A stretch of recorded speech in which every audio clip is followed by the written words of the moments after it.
Sumatin po ang biyaya, awa, habag, pagkapala, katotohanan, kapayapaan, pag-ibig mula kay Abay Haba.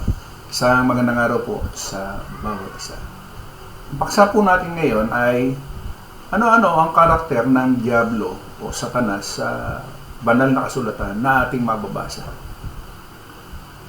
Ayon po doon sa Genesis 3:1-5, ang ahas na nanukso kay Eva at doon sa 12:9 ng Revelation, ito ay tinawag na matandang ahas na Diablo at Satanas. At doon sa Revelation 20:2, siya yung dragon o ang matandang ahas na siyang Diablo at Satanas. Kaya sa kabuang pahayag ng kasulatan, ang ahas sa Genesis 3, kinilalang si Satanas na gumagamit ng ahas bilang kasangkapan ng panlilinlang. Ano-ano mga katangian ni Satanas sa kasulatan? Siya ay manlilinlang base doon sa 8:44 ng 1. Ang Diablo ang inyong ama at ang gusto niyang gawin ay kung ano ang gusto niya. Sa simula pa lang ay mamamatay tao na siya, hindi siya pumanig sa katotohanan kailanman, sapagkat walang puwang sa kanya ang katotohanan. Kapag nagsasalita siya ng kasinungalingan, nagsasalita siya ayon sa kanyang kalikasan, sapagkat siya ay sinungaling at siya ang ama ng kasinungalingan. Nilinlang niya ang mga tao upang ilayo sila sa katotohanan. Hangarin niyang iligaw ang buong sanlibutan. Isang manunukso. Batay doon sa Mateo 4:1-11. Sabi doon, na magagay inihatid ng Espiritu Santo si Yahawasyay sa ilang upang siya'y tuksuin ng Diablo. At nang siya'y makapag-ayon ng 40 araw at 40 gabi, sa wakas nagutom siya. At ang manunukso ay dumating at nagsabi sa kanya, kung ikaw ang anak ng Diyos, ipag-utos mo na ang mga batong ito ay maging mga tinapay. Datapot siya'y sumagot at sinabi, nasusulat, hindi sa tinapay lamang nabubuhay ang tao, kundi sa bawat salitang lumalabas sa bibig ng Diyos. Nang magkagay dinala siya ng Diablo sa bayang banal at inilagay siya sa taluktok ng templo. At sa kanya'y sinabi, kung ikaw ang anak ng Diyos, magpatihulog ka sapagkat nasusulat, siya'y magbibilin sa kanyang mga anghel tungkol sa iyo. Aalalayan ka ng kanilang mga kamay, baka matisod ka ng iyong paa sa isang bato. Sinabi sa kanya ni Yahawasyay, nasusulat din naman, huwag mong tutuksuhin ang Panginoon mong Diyos. Muling dinala siya ng Diablo sa isang bundok na lubang mataas at ipinamala sa kanya ang lahat ng mga kaharian sa sanglibutan at ang kalwalatian nila. At sinabi niya sa kanya, lahat ng mga bagay na ito ibibigay ko sa iyo kung ikaw ay magpapatira pa at sasambahin mo ko.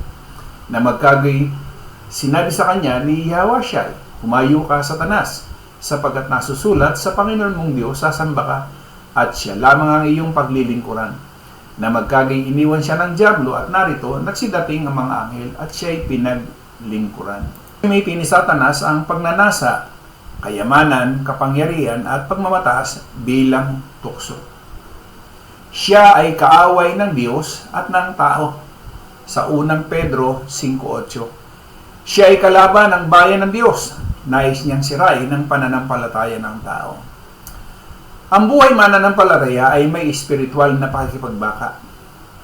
Sabi nga doon sa 8:44 ng 1, siya ay mamamatay tao mula pa ng una. Ang kasalanan na kanyang ipinakilala ay nagdala ng kamatayan sa sangkatauhan. Nais niyang mapahamak ang tao. Ang layunin niya ay pagkawasak, hindi kabutihan. Siya ay mapagmataas. Isaiah 14:12-15. Iniuugnay kay Satanas bilang larawan ng kanyang pagmamataas. Pero ito po ay tao Ninais niyang itaas ang sarili. Ang pagmamataas ay isa sa kanyang katangian.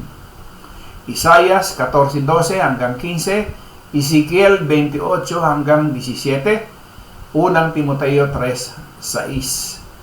Ang kapalaluan ay mapanganib sapagat ito ang ugat ng paghihimagsik laban kay Abay Haba. Siya ay mapanumbat o tagapagparatang.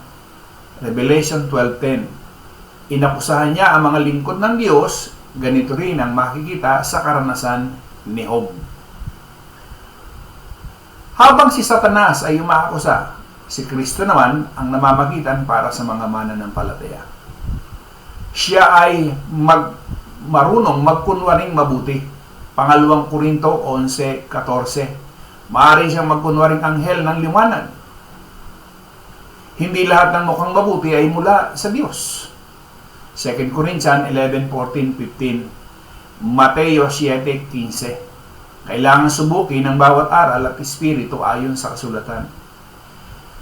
Sa kasulatan, si Satanas ay naglalarawan bilang manlilinlang, Genesis 3:1-5, sinungaling, Juan 8:44, manunukso, Mateo 4:1-11, kaaway, unang Pedro 5:8, mamamatay tao, Juan 8:44, mapagmataas, Isaias 14:12-15, tagapagparatang, Revelation 12:10, nagkukunwaring mabuti, 2 Corinthians 11:14. Tandaan po natin na itong mga bagay na ito ay katangian din ng isang tao. Muli po, maraming salamat. Isang magandang araw po sa ating lahat.